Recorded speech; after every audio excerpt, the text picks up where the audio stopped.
Imagine this. It's Monday, cruise staged, fuel topped, and mid-morning you learn the biggest customer still hasn't paid last month's bill. Phones start ringing, texts stall, and the day that should have been a clean win turns into a scramble. I lived that day, and that's exactly why I switched how we get paid. Welcome to the Veteran Entrepreneur Network. I'm Cameron Burrell, Army engineer veteran and fleet services operator. We talk real-world ops, cash fixes, and practical contracts you can use this week. Today, a 10-minute fired-in-the-field guide to retainers that actually run your business instead of running you. Quick promise, I won't give you theory. You'll get simple package ideas, a pricing formula you can calculate on the back of an envelope, the operational rules you must enforce, and a 5-step pilot you can try this month. Why retainers? 4 quick wins. 1. Cash certainty. When you collect a retainer, you stop guessing whether payroll is covered. 2. Less admin. Fewer past due notices. Fewer write-offs. 3. Priority scheduling. You actually show up when you say you will. 4. Client commitment. They plan with you, not around you. Sounds simple, right? But you need to package it so it feels fair. Start with 3 tiers: basic, mid, and premium. Basic covers routine inspection and a wash. Mid adds a defined number of service hours and small repairs. Premium bundles priority slots, a parts buffer, and faster response windows. Call them what they are. Clear labels help decision makers sign faster. Keep inclusions tight. Include scheduled labor, basic consumables, and a small parts allowance. Exclude big parts, towing, and unscheduled major repairs. Quote those separately. The point is predictable, staffable work and predictable costs you can cover from the retainer. A lot of operators lowball retainers and kill their margins. Don't do that.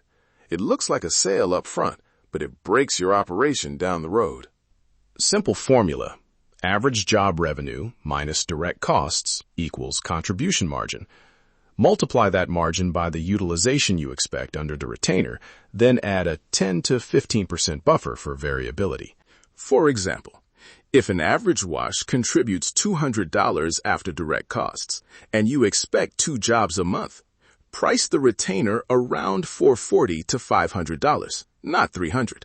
You're selling predictability and priority, not a fire sale discount. One trick that works in the field: offer a 30-day onboarding discount to remove resistance. Let them try priority service without locking you into a long-term loss. After the pilot, move to full price. Operational rules matter as much as price. If you're promising priority, reserve the slots. Carve out a fixed number of morning or afternoon slots for retainer clients and hold them. No exceptions. That stops emergency calls from eating your booked work. Sounds harsh? Maybe, but it's honest. When retainer clients don't get what they paid for, they cancel. Reserve capacity and you keep commitments credible. Parts and materials. Fund a small parts reserve from the retainer and require approval above a dollar threshold. For big items, use purchase orders or pre-authorizations. We track the reserve separate from revenue, so month-end wasn't a surprise. Set a simple SLA and write it down. Example, retainer clients receive next business day scheduling for standard service. Emergency requests are handled within 4 hours, subject to availability. Short, enforceable, and clear for dispatch to follow. Now, what to say when a client balks at paying up front? Start with empathy. I get it. Paying ahead feels unusual.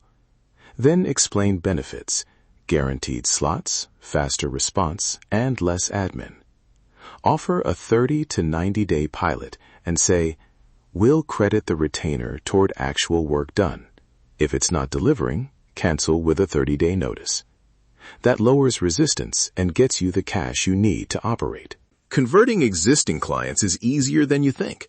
Convert their next 3 scheduled jobs into a starter retainer and apply a credit. It feels like a win, not an upsell. For new clients, give a short ROI line. Time saved, priority access, predictable monthly invoice. Decision makers respond to clarity. Bookkeeping rules.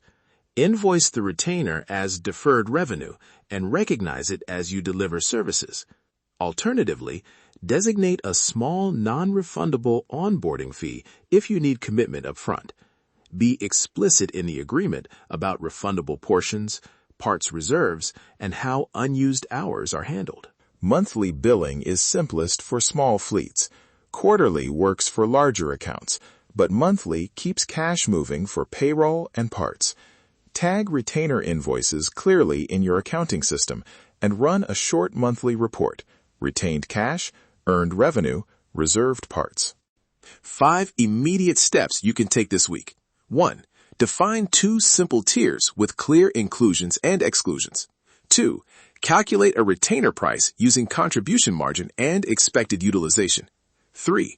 Draft a 1-page agreement with a 30-day pilot and a short SLA. 4. Reserve dedicated daily slots for retainer work and train dispatch. 5. Offer a targeted onboarding discount to 3 existing clients and convert the next scheduled jobs into credits. If you run the pilot, track 3 metrics: days sales outstanding, % of scheduled jobs completed on time, and contribution margin per retainer client. Those 3 numbers tell you fast whether the program is stabilizing cash or if you need to tweak price or capacity. If this episode helped, do one thing this week: run the 5-step pilot. For the full playbook, sample contract language, and proposal templates, go to vetbizmedia.com/fleetwash and download the FleetWash Business Blueprint. Try the checklist, then share your results with the show. Tell me one tweet that moved your cash flow. Keep building, keep learning, keep moving forward. Thanks for listening to the Veteran Entrepreneur Network. If today's episode brought you value, subscribe, leave a review, and share this with another entrepreneur, veteran, owner-operator, or small business pro. We'll see you on the next episode.